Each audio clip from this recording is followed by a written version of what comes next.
The second example presented is the correct approach for conductor sizing and ampacity adjustment. Determining the overcurrent protective device, or OCT, involves sizing it at 125% of the continuous load, according to 210.20a. For a 25 amp continuous load, this calculation results in 31.25 amps. According to 240.6a, the minimum standard size OCT is 35 amps. Next, let's examine how to determine the conductor size.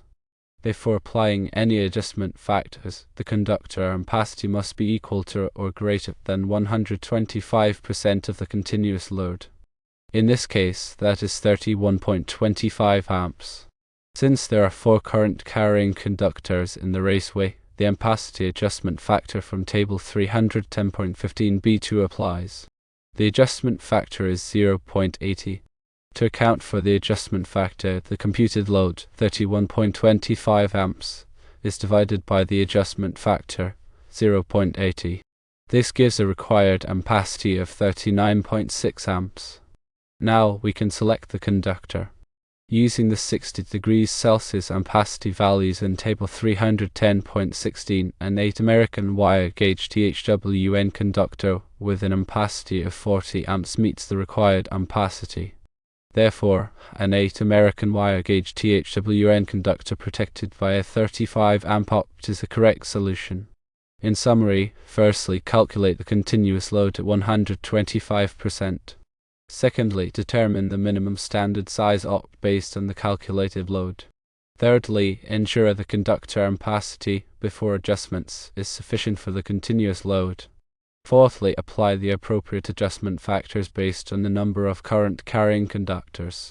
Fifthly, calculate the required ampacity by dividing the adjusted load by the adjustment factor. Sixthly, select a conductor that meets the calculated ampacity requirements considering the temperature rating of the terminals. Table 310.16 provides ampacity values based on conductor insulation type and temperature rating, and these values are crucial for selecting the appropriate conductor size. When selecting a conductor, the temperature rating of the terminations is a critical factor. Equipment is typically rated for 60 degrees Celsius or 75 degrees Celsius terminations. The conductor's ampacity must be selected based on the lowest temperature rating of the termination points. For example, even if the conductor is rated for 90 degrees Celsius, if the termination is only rated for 75 degrees Celsius, the 75 degrees Celsius ampacity value must be used.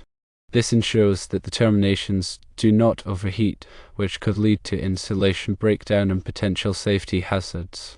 The National Electrical Code, or NEC, provides specific guidelines for conductor sizing and ampacity adjustments in Article 310.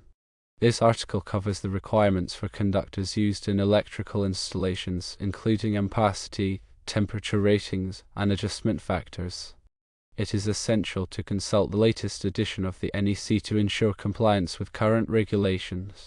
In addition to the general requirements for conductor sizing, there are specific rules for different types of occupancies and applications.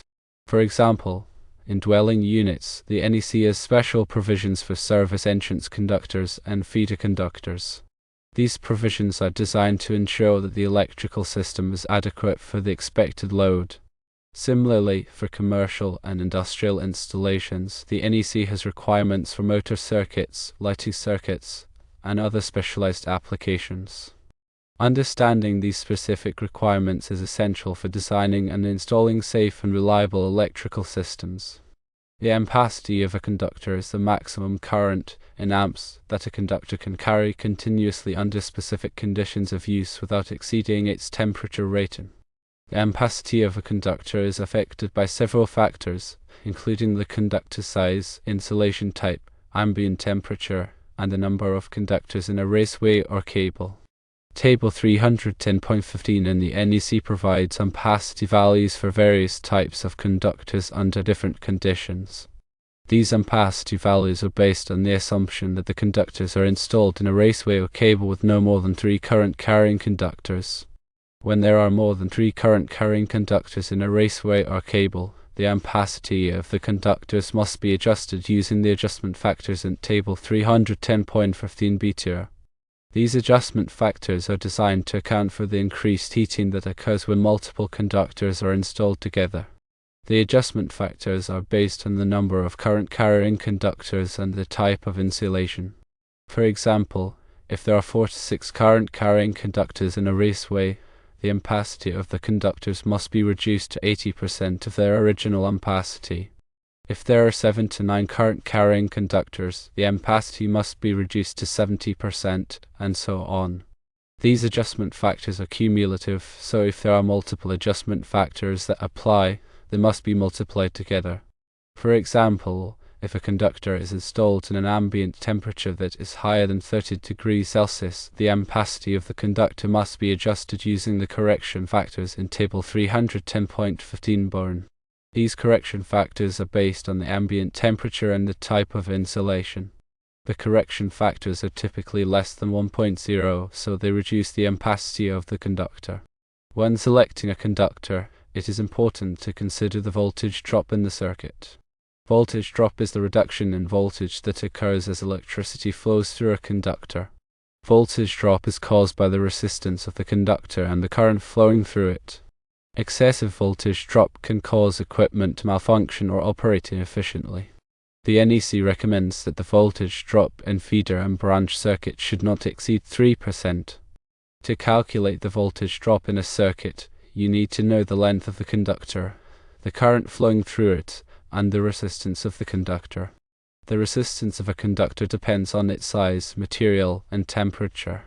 Tables in the NEC provide resistance values for various types of conductors.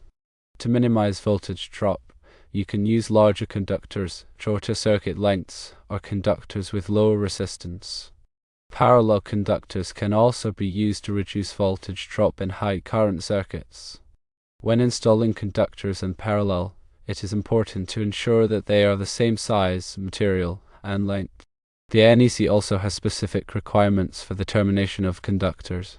Terminations must be made in a manner that ensures a reliable electrical connection and prevents overheating. Terminations must be properly tightened and protected from corrosion. Different types of terminations are available for different types of conductors and equipment. It is important to use the correct type of termination for the application. Some terminations are designed for use with copper conductors, while others are designed for use with aluminum conductors. It is also important to follow the manufacturer's instructions for installing terminations. The NEC also has requirements for the identification of conductors.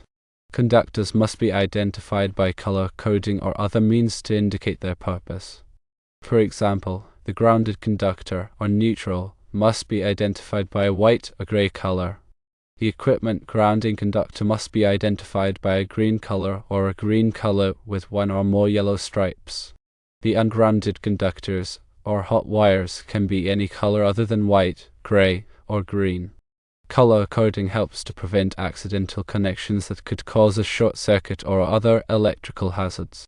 The NEC also has requirements for the protection of conductors from physical damage. Conductors must be protected from abrasion, impact, and other types of physical damage. Conductors can be protected by installing them in raceways, such as conductor or electrical metallic tubing. Raceways provide a physical barrier that protects the conductors from damage. Conductors can also be protected by installing them in cables that are designed to be resistant to physical damage. Cables typically have a tough outer jacket that protects the conductors from abrasion and impact. In addition to the NEC, there are other standards and regulations that may apply to electrical installations. For example, the National Fire Protection Association, or NFPA, publishes the National Electrical Code, which is a widely adopted standard for electrical safety. The NFPA also publishes other standards that relate to electrical safety, such as NFPA 70E, which covers electrical safety in the workplace. Many states and local jurisdictions have adopted the NEC or other electrical standards as part of their building codes. It is important to comply with all applicable standards and regulations when designing and installing electrical systems. In summary, Firstly, conductor sizing and ampacity adjustments are critical for ensuring the safety and reliability of electrical installations. Secondly, the NEC provides detailed guidelines for conductor sizing, ampacity adjustments, and other aspects of electrical installations. Thirdly, it is important to consult the latest edition of the NEC and other applicable standards and regulations when designing and installing electrical systems. Fourthly, factors such as the number of current carrying conductors, ambient temperature, and voltage drop must be considered when selecting conductors. Fifthly, proper termination and identification of conductors are essential for preventing electrical hazards. Sixthly, protecting conductors from physical damage is important for ensuring the long-term reliability of the electrical system. These principles should provide a basis to select the correct conductor size for electrical installations. Remember to always consult the latest edition of the NEC and other applicable standards and regulations. Ensure all electrical work is performed by qualified personnel.